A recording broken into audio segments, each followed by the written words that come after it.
title is called, go ahead.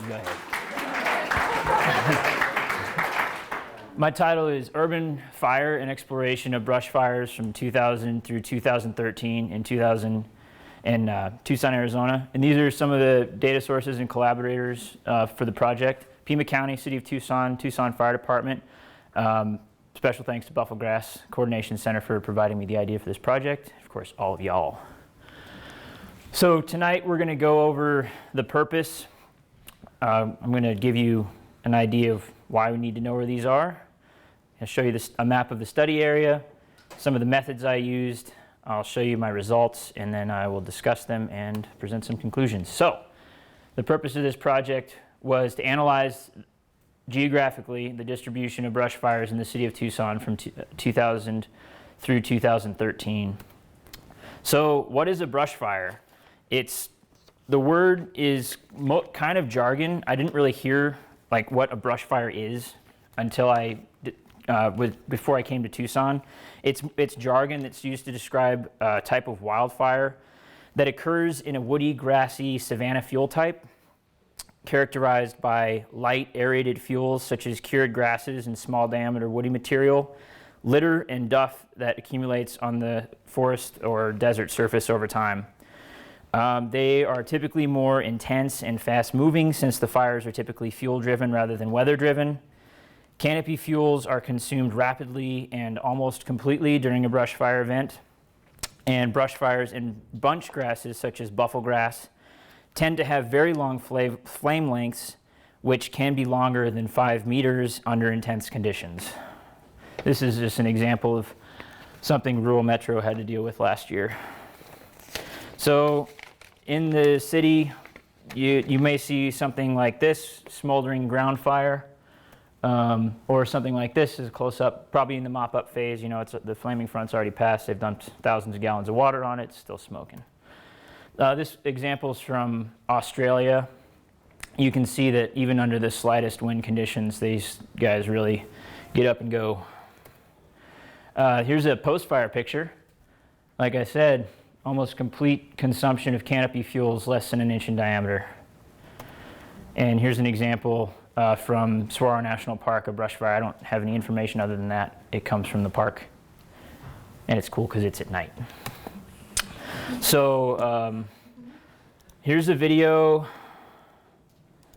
that's not available, but I'll describe it to you because I guess we don't have a QuickTime plugin on this computer. So what's gonna happen in this video is it's a planned ignition from 2008, and they ignited the fire. There were 2 fires. There's one in the morning and one in the afternoon, and basically they had it was like a 3 or 4 acre plot of buffalo grass, and even in the more less intense conditions, the flame lengths were 3 to 4 meters, and the whole plot burned over in a minute. And the second plot burned even more intensely. So you get an idea of the need for why we need to know where. Oh, here's some stats I put on my notes about those fires, and then we'll proceed.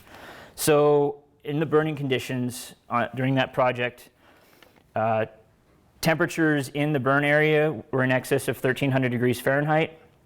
Flame lengths were greater than 5 meters, which for you that are in the English system is 16 feet. Average rates of spread were 0.67 meters per second, or 1.5 miles per hour, or the maximum was 1.34 meters per second, or just under 3 miles an hour. So we really need to know where these are. So Ramsey, in a paper in 2003, stated, where these fires impinge on rural and urban fringe development, the potential cost to lives and property becomes considerable. Thus, the obvious solution to those residing in the wildland-urban interface would be to control the phase change in the fuel matrix, i.e. stop the progression of urban brush fires, of buffalo grass, and restore the Sonoran Desert to historical vegetative state and fire regime. Here are my methods. So here's my study area. Those of us in the program are pretty familiar with this boundary. It's the city of Tucson. So my first technique was to utilize choropleth mapping. Over the 14 years, I had 16,153 brush fires. I didn't know these things occurred in Tucson, and this is just within the city, until I received these data. They can be taken care of pretty quickly, but that's a lot. So I took the point files that were generated from Excel into ArcMap and made feature classes, and then I joined those point feature classes to the Tigerline census tract files, and that's what gave me my maps. So I also was curious, well, bufflegrass I know likes loose, and very disturbed, sandy, well-drained soils. So I was like, well, maybe washes have something to do with it. Simple selection by location of the points and export it as a new feature class. And then I also chose to do a geographically weighted regression to see if I could answer just another idea I had going through my head, which was most of the people live in northern part of Tucson, and that's also where most of the brush fires were. So I was like, well, can population and housing units explain why brush fires occurred in North Tucson or not? And here is what I found. So here's a time lapse of by census tract where the brush fires occurred between 2000 and 2013. And you can see that some of the census tracts light up in certain years, and in other years like 2010 they don't, because there were fewer fires that year.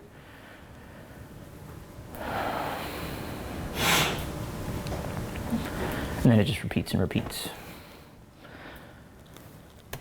So here's a zoom in of North Tucson of the brush fires that were within 500 feet of washes.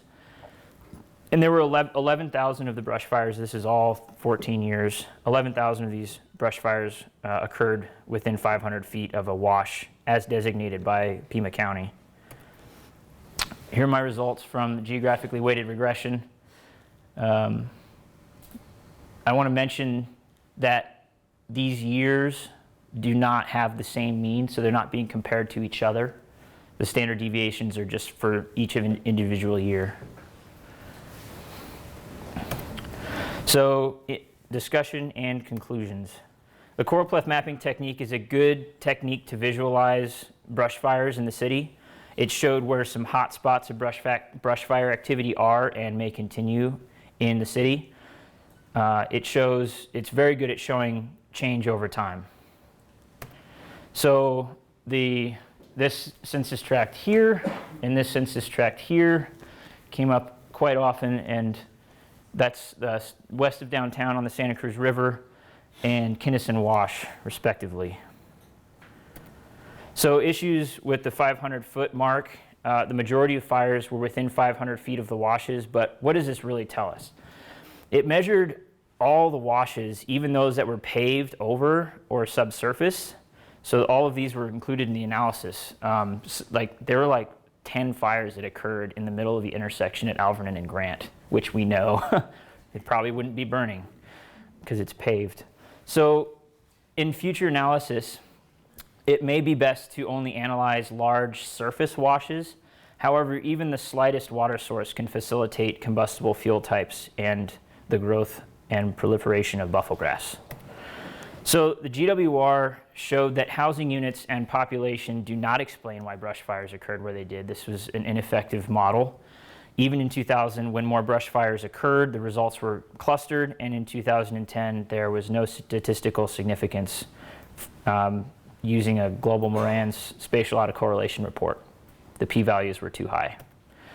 So in future analyses, I'd like to have more explanatory variables. I'd like to incorporate known locations of invasive species such as bufflegrass, red brome, and fountain grass. I'd like to include PRISM data, which is a precipitation data set. I'd like to include a proximity to roads in future analysis from 2012 onward.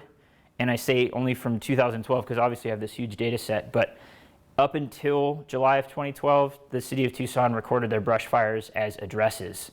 So that's on the road. But 2012 onward, they recorded it as latitude and longitude, which makes it easier to do that. I'd like to see if proximity to building footprints, like backyards, had anything to do with brush fire starts. And also, I'd like to use population density instead of total population by census tract. So this is one of my money slides. The orange is the decrease in brush fires. It shows in 2010, it was a very wet El Nino-y year, which is, I find it to be interesting because the population is really going up. A lot of people are moving here. It's a cool place to live. And yet the brush fire amounts are going down. And I want to mention also that this is just a pure count. This isn't like an area burned or severity. It's just the count of brush fire starts.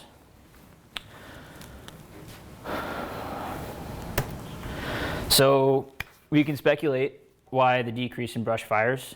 This could be caused by less open space, more buildings being built. There could be more fire education for the youngsters.